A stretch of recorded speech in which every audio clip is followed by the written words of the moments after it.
మంగళం విలేజ్కు చెందినటువంటి ఈశ్వరప్ప అనేటువంటి కాంట్రాక్టర్ తను 2018వ సంవత్సరంలో నీరు ప్రగతి ప్రోగ్రాం కింద చేసినటువంటి మంగళం విలేజ్కు సంబంధించి కొత్త చెరువు పాండ్కు చేసినటువంటి రెస్టరేషన్ వర్క్స్కు సంబంధించి సుమారు 5 లక్షల రూపాయల విలువైనటువంటి ఆ బిల్స్ను అప్లోడ్ చేసి శాంక్షన్ చేయించడానికి గాను ఆ అమౌంట్ను తను చేసినటువంటి వర్క్స్కు సంబంధించినటువంటి 5 లక్షల రూపాయలను అప్లోడ్ చేసి శాంక్షన్ చేయించడానికి గాను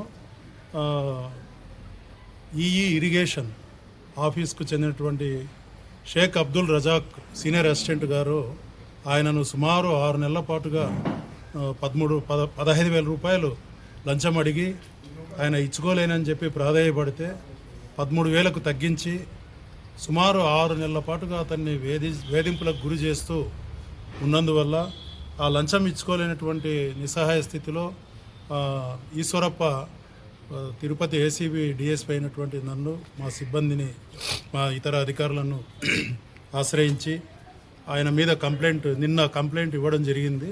ఆయన ఇచ్చినటువంటి కంప్లైంట్ ఆధారంగా ఒక కేసు రిజిస్టర్ చేసి ఈరోజు మధ్యాహ్నం సుమారు 1:10 టైంలో ఇరిగేషన్ ఆఫీస్ ముందు భాగంలో ఆయన ఈశ్వరప్ప దగ్గర నుంచి రజాక్ గారు లంచం తీసుకుంటూ ఉండగా 13,000 రూపాయలు ఆయన్ను రెడ్ హ్యాండెడ్గా పట్టుకోవడం జరిగింది.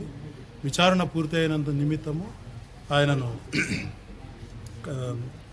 నెల్లూరు ఏసీబీ కోర్టుకు రిమాండ్కు పంపించడం జరుగుతుంది. ఉద్యోగం తొలగించేస్తారా లేకపోతే అంటే ఏ ఉద్యోగం అయినా ఉన్నట్లయితే ఖచ్చితంగా వాళ్ళ శాఖ ఉన్నతాధికారులు ఆయన్ను సస్పెన్షన్లో పెట్టడం జరుగుతుంది. గతంలో పుదురుపేట ఎమ్మెల్యే పిఏగా వచ్చేసారు.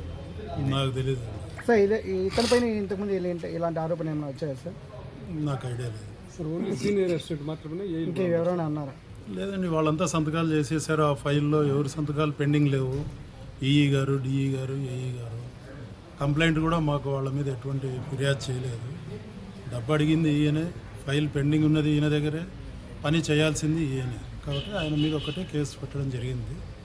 అదేవిధంగా తిరుపతి, చిత్తూరు జిల్లా ప్రజలందరికీ కూడా చేసే విజ్ఞప్తి ఏమంటే, ఏ శాఖ అధికారులైనా కూడా వాళ్ళు చట్టపరంగా చేయాల్సినటువంటి పనులు చేయకుండా వాళ్ళు లంచం అడుగుతూ ఉన్నట్లయితే ప్రజలు స్వచ్ఛందంగా స్వేచ్ఛగా తిరుపతి ఏసీబీ ఆఫీస్ను ఆశ్రయించి మీ పనులను మీరు చట్ట ప్రకారం పూర్తి చేసుకోవాల్సిందిగా మేము విజ్ఞప్తి చేస్తున్నాం.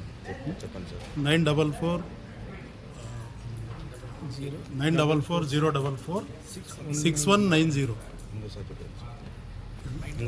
944 0